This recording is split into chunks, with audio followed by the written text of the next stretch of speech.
Good evening, ladies and gentlemen. I am Tommy St.Hill, and welcome to St.Hill Reports. Joining us this evening is Rochelle Bilal, President of the Guardian Civic League. Good evening, Rochelle. Thank you. Can you tell us some of the things and how long have you been President of the Guardian Civic League? For 5 years. And what are some of your duties and what are the purpose of the Guardian Civic League? The Guardian Civic League was formed to build the bridge between the community that look like us and policing.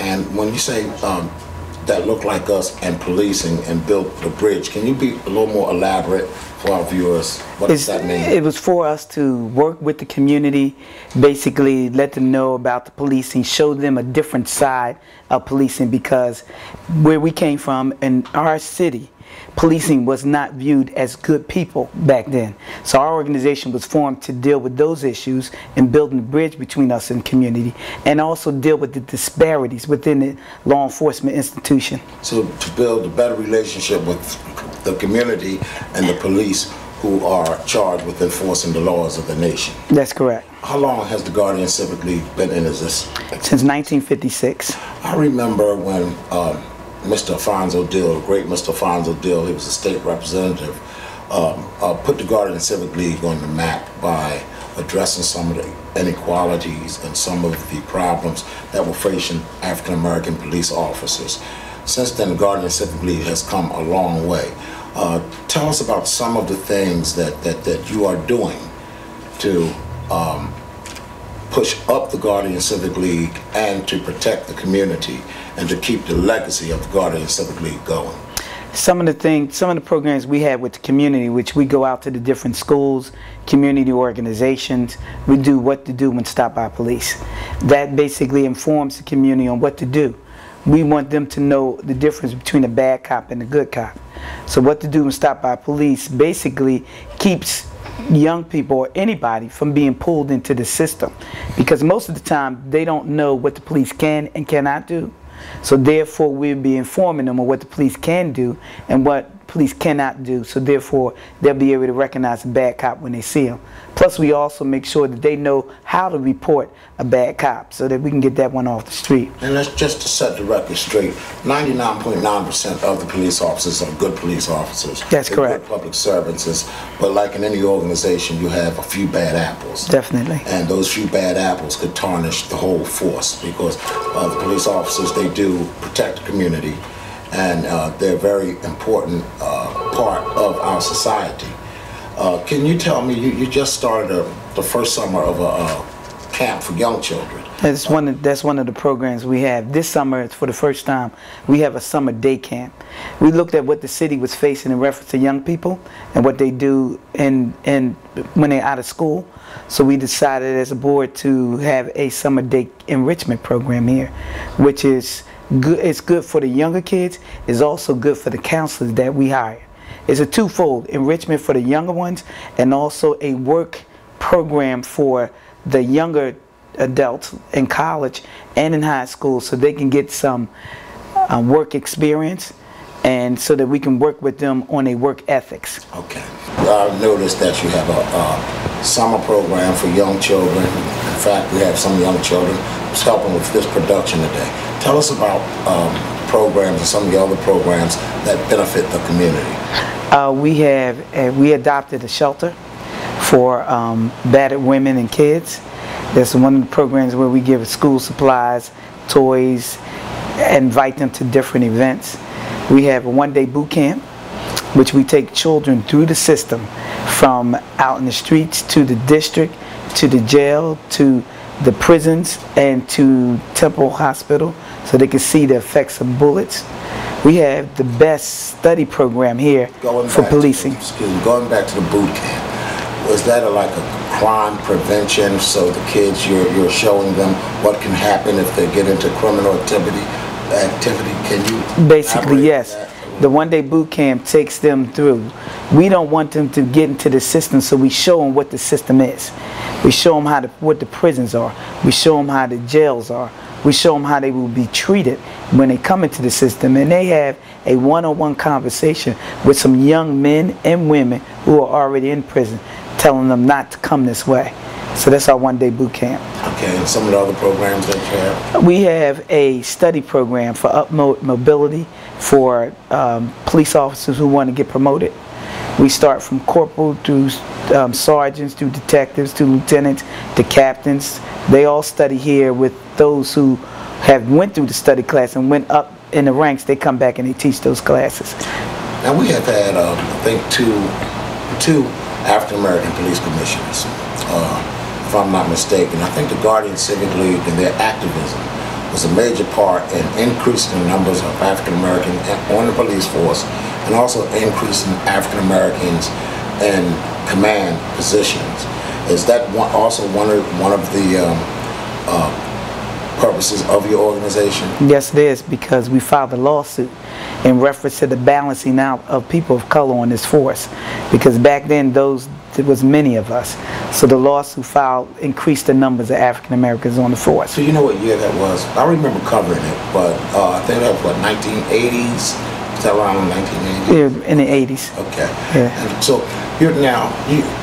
you're moving. This building has been here. It's a historical building. Everyone in the city know about the Guardian Civic League. You have plans on in the process of moving to bigger and more spacious facilities. Can you explain what was the status of that? We're looking into acquiring another building. We're always going to keep this building. Right now we're looking into acquiring another building because we want to branch out with some more programs in order to help the city and help our young people. Okay, you are a police officer right now. That's correct. How long have you been on the force? 26 years. You've been on, what is your rank? Police officer. Police officer. Now let's go to crime. In Philadelphia, there's a lot of crime, not just in the African American community, and some parts of in the white community, the working class white community.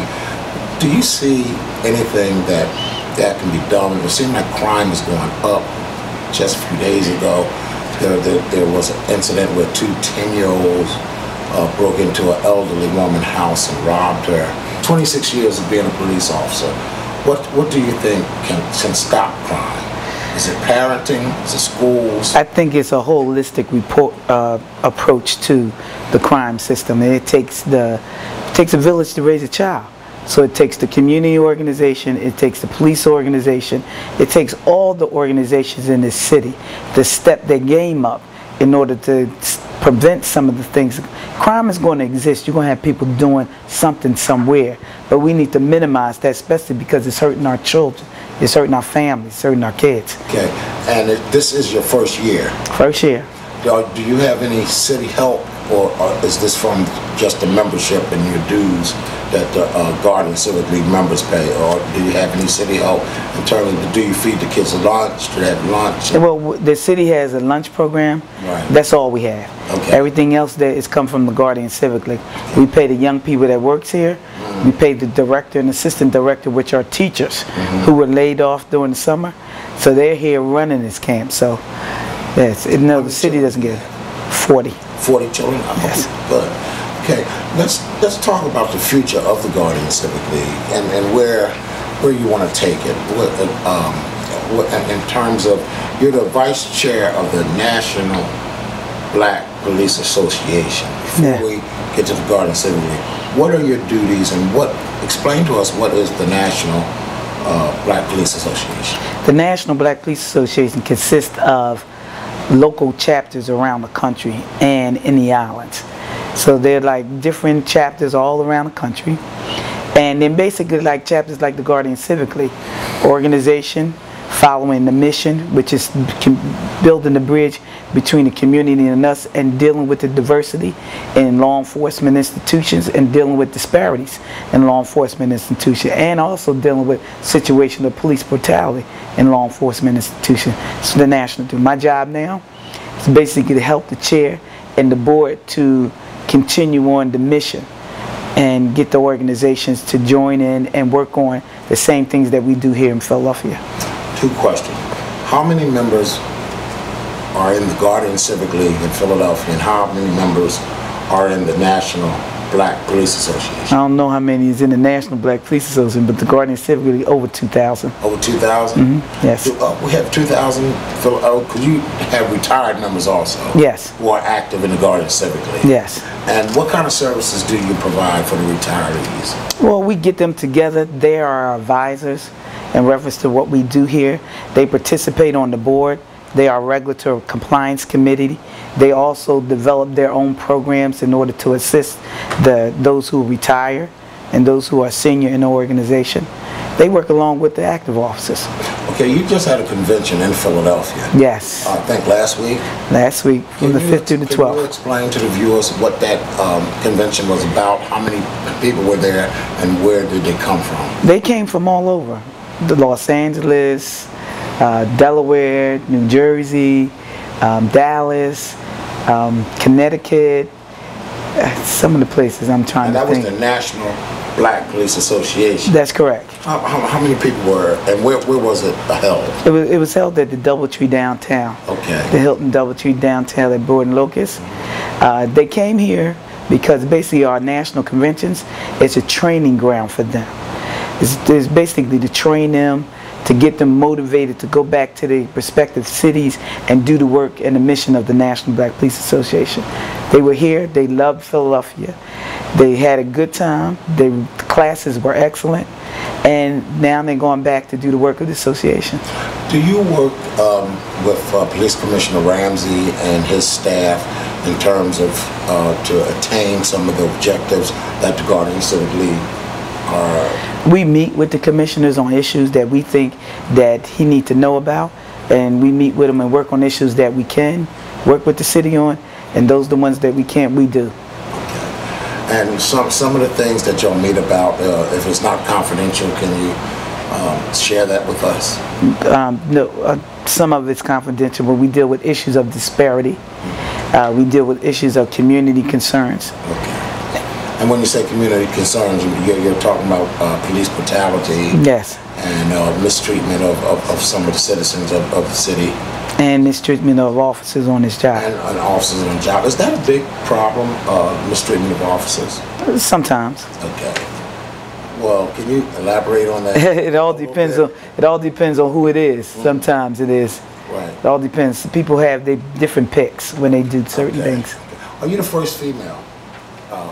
President of the Guardian? No, I'm not. Who was the first female? Kathy Battles was the first female. I remember her. I'm the second female. You're the second female. That's correct. So, I was going to ask you, you're planning on moving from these facilities, and I think you're in negotiations are you looking for another building? We're looking into another building. We want to expand our programs. Okay. So we're looking into purchasing another building. And will it be in this area, or will it be in the Center City area? We hope we stay right here in the community. That's where we want to be. Okay. And what will you do with this building? Because by now, I imagine you own this, the Guardians own this building. They've been owned it. Yeah. So what will you do with this? Well, we're looking at keeping this as a class place where you can have classes at. It's not going to turn into condominiums. Oh, definitely not. Because this area is coming up. You got $500,000 $1 million homes coming up all around this area. We see that, but we're going to stay right here in North Philly, and we're going to continue to work with the community. Okay. And how is your relationship with the mayor and city council? Well, I've known the mayor for 30-something years. That's all I can say. Okay. And the city council? City council, we're working together on the issues that we are concerned about in the department. So we meet with some of them. Right. We meet with Councilman Jones. He's head of the public safety. Right. So we meet with him. And I know Councilwoman Jenny Blackwell. And who is a friend of the Guardian Civic League. A friend of the Guardian Civic League. There's a new councilman that's speak very highly of your Councilman Robert Heenan from used to be political director of Local 98. He speaks very highly of the Guardian Civic League. He does. And he asked me to tell you that any assistance that you need from him, he would be right there for you. Okay, we're going to put out some letters. Okay. We need a couple $. Okay. Well, council is there to help organizations like you. We appreciate that. And tell what about some of the national initiatives that the Guardians are involved in? The national initiative that our organization, which is a part of the national, is still on the mission of reaching out to our community. That is going to be one of the major things we'll be doing. We also are looking into, which I'm in charge of, hosting a reception for all the political entities so that we can start working with the politicians in reference to the things that go on in the law enforcement institution. So we're looking to do that also. You also served as secretary of the NAACP. I am presently the secretary of the NAACP. Yes, sir. President of the NAACP. Yes. You're a police officer full-time. That's You're correct. Full-time president of the Guardian Civic League. That's correct. You're the secretary of the NAACP. That's correct. Well, how many hours in a day? How can you, I mean, when do you get sleep? I do get sleep now. What are some of your duties at the NAACP? Well, I am the minister of all the things that go on in the NAACP. You work directly under Jerry Mondazar? That's correct. Okay. So with all of these activities, how do you have time to? I have a staff. You have a staff. I have a board. They're here at the Guardian Civic League. They have different responsibilities, and that's a huge help.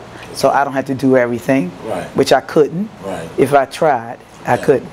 I have a staff at the NAACP office.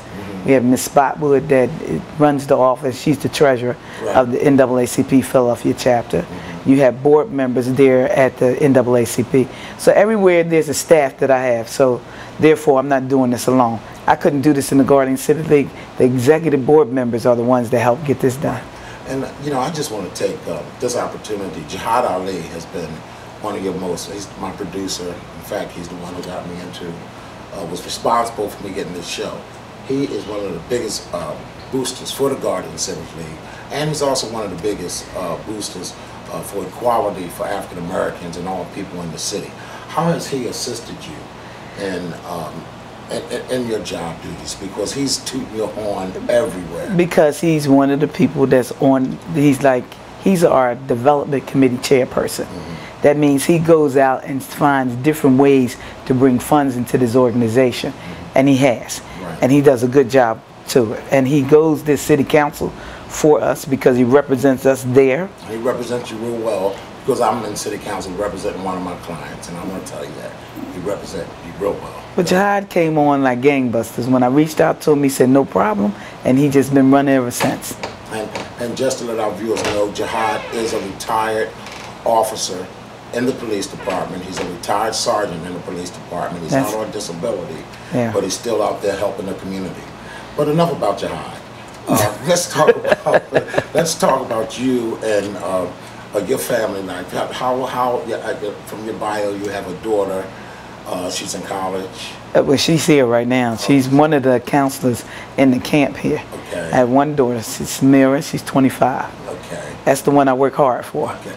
And what would you like to see, and where would you like the Guardian Civic League to be, say, 2 or 3 years from now? I know the first priority is to get this building, but where would you like the Guardian Civic League to have a building and develop some economic resources to continually do the programs that we do, that we became self-sufficient, that we can do these programs, we can develop our own funding source so they can continue to do these programs. This organization was formed to build the bridge with our community. It has to exist for new officers coming out so that they'll know the reason why they got on this force and not think that they just took a test. So the Guardian Civic League is going to continue to do what the mission states for us to do. Continue to work with our community. Continue to mentor young people. Continue to fight against disparity and racism in this institution. And just continue to do the work. Now, let's go back. I should have finished off. Let's go back to the crime that's sweeping over not only our community, but the community at large. There are some 90% of the people in this city are hardworking, good people. But it seems to be like crime is exploding, especially gun violence. Can you elaborate on the proliferation of guns in this city and what is the devastating impact that's having on our community? I think they just need to find a way to change these gun laws. Our people don't make guns. They're being brought into our city for a reason. Somewhere, somebody's bringing them here. And we are the ones that are getting the brunt end of these guns. They need to change those gun laws. They need to make it harder for anybody to get a gun, and they need to do something with that NRA, because that NRA has a hold on all our political people, so they don't pass the gun laws we need passed. There's no reason for an assault weapon. You don't go hunting with an assault weapon. You don't. So there's no need for them to be on these streets at all. And I think that the National Police Association is opposed to citizens having assault weapons. That's right. They penetrate protective vests that the police officers wear. And the NRA has become so powerful that even the National Police Association opposes them. But it seems like they're just running wild. You see all these massacres, people buying guns. That's because of the money. That's because of the money they give people in order to keep them open to just letting the NRA run wild with guns. It's just too much. We need to change those laws. People need to stand up and stand with those who want those laws changed, regardless of the NRA. We need some work done in that area. Okay. And we just hope the politicians stand up enough to make sure that happens. What can you say to the parents out here who let their children run wild? Because there are a lot of them. And there are too many.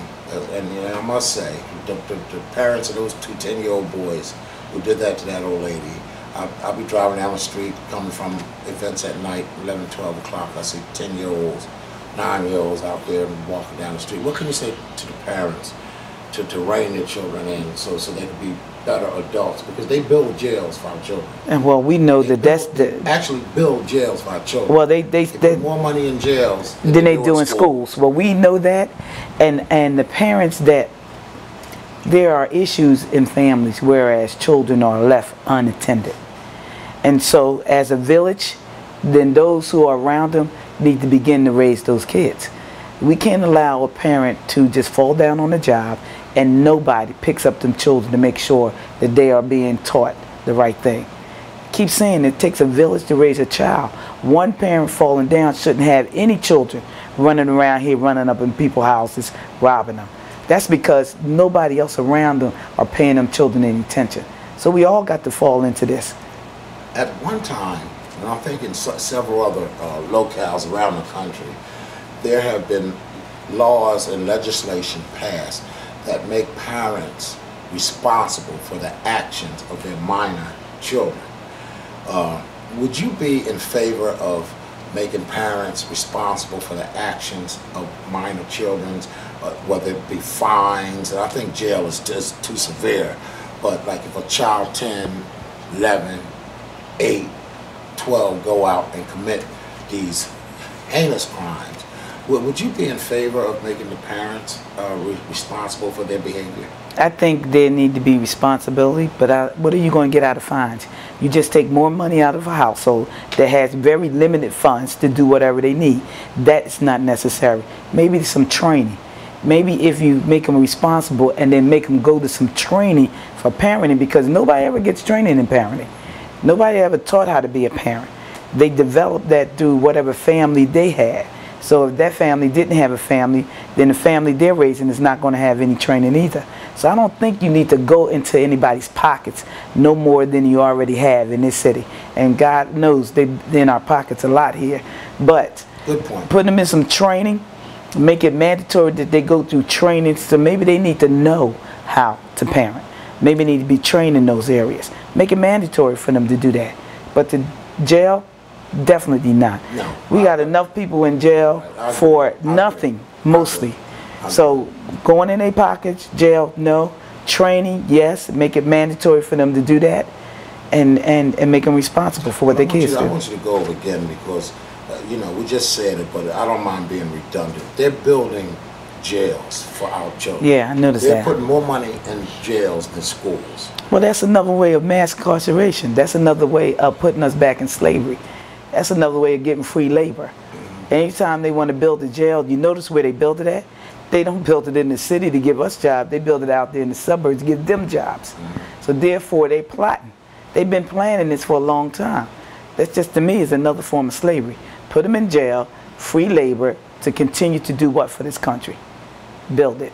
Okay. Any closing remarks you want to make to the viewers and to the people who support the Guardian Civic League? Well, we appreciate those people that do support the Guardian Civic League. Our mission, our national mission was the new Centurions. Watch what we do. We're going to continue to build the bridge between us and the community. We're going to continue to work. We're going to continue to come up with programs to help mentor our young people. We're even going to look into a reentry program from the Guardian Civic League in reference to those coming out of prison to basically get them back together so they can be working citizens in this city. So we're still working here. We're going to continue to do that. Elaborate on some of the things, I know you have, but on some of the things specifically what you want to do in terms, I mean, you don't have to be, I know you're just formulating these things and you're still in the planning, but can you elaborate a little bit on what you want to do to make the supporters of the Guardian Civic League and to make the community a better place to live? Adult education programs here, coming from this organization, where we can train people on certain job skills, help people with resumes. We're going to look into employing a person to look for people jobs in the city. Work on those avenues, reentry. Those that are coming out that made a mistake, get them acclimated so they can give a job, because when they come out of prison, they just drop them back to where they were, and therefore there's no other choice but for them to return back to jail because there's nothing out there. So we want to put some of those programs together on top of helping our members move up in the ranks, adult education for them to get their degrees here, those type of specific things we want to work at. Mentoring young people, have them come here for programs to keep them off the streets. Okay, do you have any GED programs that you're running here? And you made a good point about some of the incarcerated inmates that's released back into society. Coming back to society, there are no jobs. And what do they do? What kind of hope do they have, or where do they turn to? No, they just the programs that are out there to try to help them get themselves back on the right track. So no, we don't have any GED programs. After the fall, we're going to be discussing at the board all the programs we need to begin to set up here, and those people that can come in and run them. Now, recently, the state has cut back on social services. They cut back on, I think, individuals were getting $200 and something every 2 weeks. And a lot of individuals said that was very, very helpful. And it's been predictions from social scientists and other people that the cutbacks from the state cutbacks in education, state cutbacks in welfare and other social services will increase crime in the city, because $200 is a lot. So instead of the state trying to help, now you're going to have more people, because people will find a way to eat and put bread on the table. And if they don't have any other way, they're going to turn to crime. Yeah. That means our senior citizens, our elderly, our most vulnerable, is going to be subjected to a lot of crime. That means it's going to be more of a strain on people like you, the police department. Where do you see us going when there's cut in education, cut in social service? Where do you see our society going if these cuts just keep continuing? Well, the cuts are continuing, and hopefully the new election put people back in office that can stop all these cuts, that can enhance these communities, that can help people. All we can do is just one day at a time, one person at a time, and reach out.